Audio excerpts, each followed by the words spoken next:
Interest rates can really mess up your investments and your retirement planning if you're not paying attention.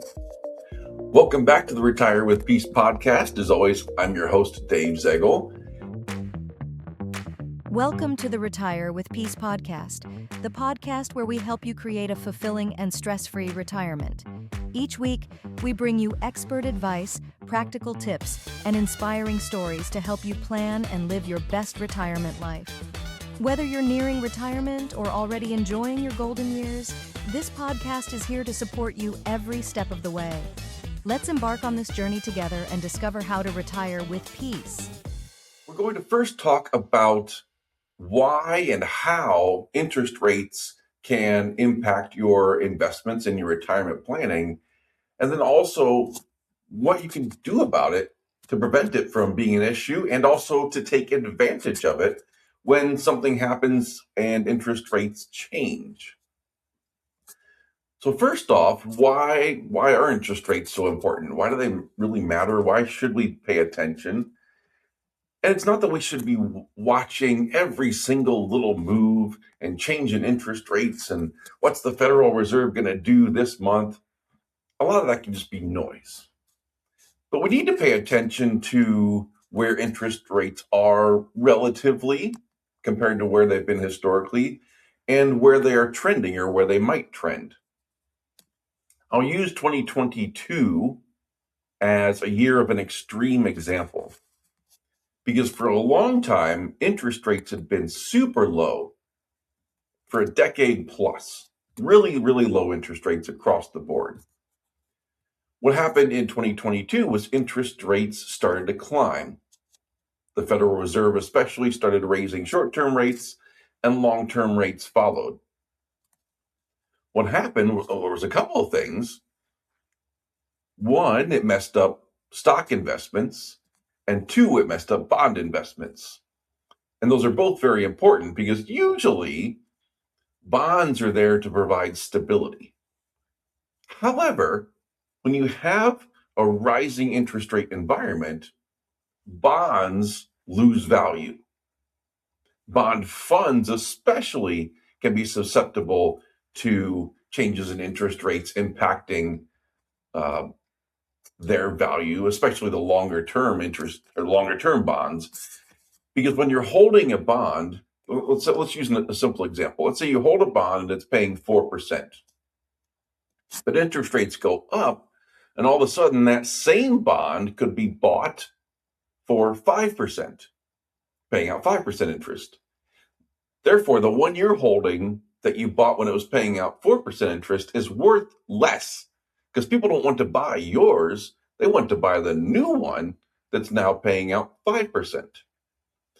And the inverse is true as well. If you're holding one at 4% and all of a sudden rates drop, and now somebody's coming in new and they can only buy one that pays out 3%, well, yours became more valuable. So what we saw in 2022 was bond funds that typically were there to help lessen volatility and hold value. Even those got hurt that year because bond rates went up so sharply. So what usually was a form of stability became a drag as interest rates climbed higher. Similarly, when you're investing in stocks, if interest rates go higher, well, now you have a potential alternative investment to investing in stocks. Not all stocks are going to be created equal, and there's going to be other impacts as well on stocks. For example, companies that have to borrow a lot of money, especially smaller companies, are going to be more adversely impacted by rising interest rates because their borrowing costs are going to increase. Whereas a larger company that maybe doesn't need to borrow as much money, they're not going to see as much impact on interest rates increasing. You'll also see an impact on stocks that pay out a dividend. A lot of times, those stocks might be hurt because people are investing in those companies partly because of the regular dividend that they produce. Now, if interest rates are higher, you have alternatives to that in terms of buying bonds that now pay out a higher interest rate. So rising interest rates could harm both bonds and stocks. It's not that you have to freak out about it, but you need to plan accordingly and pay attention if bond rates start to rise higher. What can we do about this? Well, recently we went through, just the past couple of weeks, we went through a period where bonds, the interest rates rose higher. And we saw bonds sell off a little bit, and stocks have been okay during that time period, though. But overall, right now, this is coming out in late May of 2026.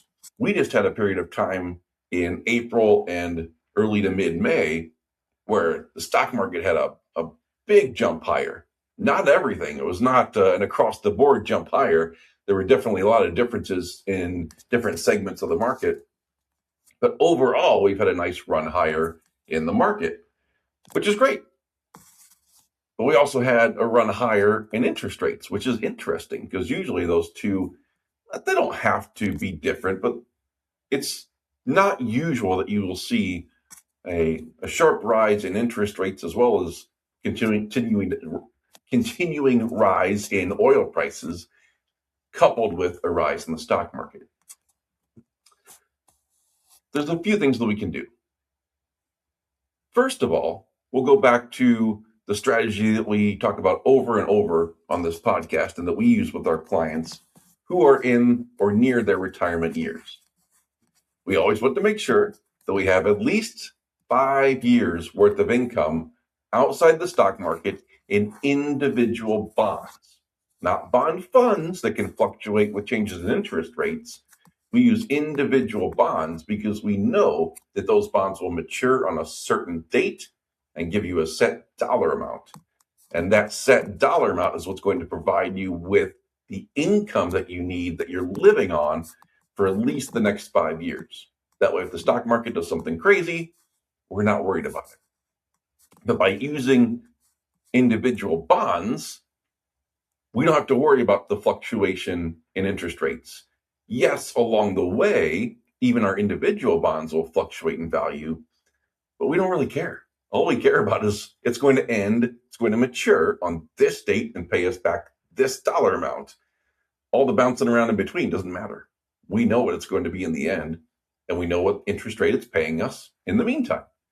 So that's one way to protect ourselves against changes in interest rates, is to have these individual bonds and plan out their maturity to line up with the income that we need for at least the next 5 years.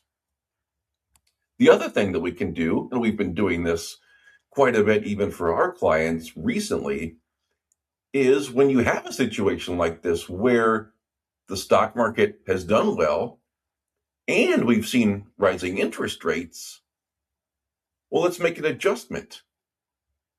5 years is not the maximum, it's the minimum amount that we want to have in bonds.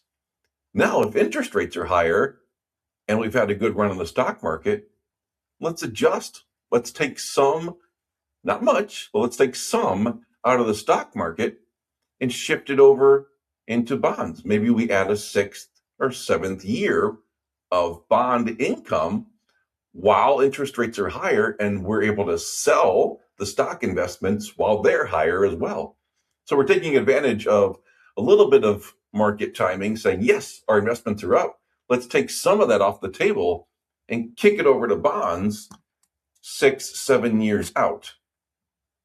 Now we've locked in extra years while interest rates are higher. So on one hand, rising interest rates can really mess you up if you're not situated properly, but there's things we can do. We can buy individual bonds so we don't have to worry about the fluctuation in interest rates in our bond portion of our portfolio. But then also, when interest rates rise, as they have recently, we can buy more bonds. We can extend that 5 years out to 6 years and have an extra year at much higher interest rates. So don't fear the interest rate fluctuations. Understand what the impacts could be, and then understand how we should structure things from the start and how we can adjust to take advantage of that while interest rates are a little higher.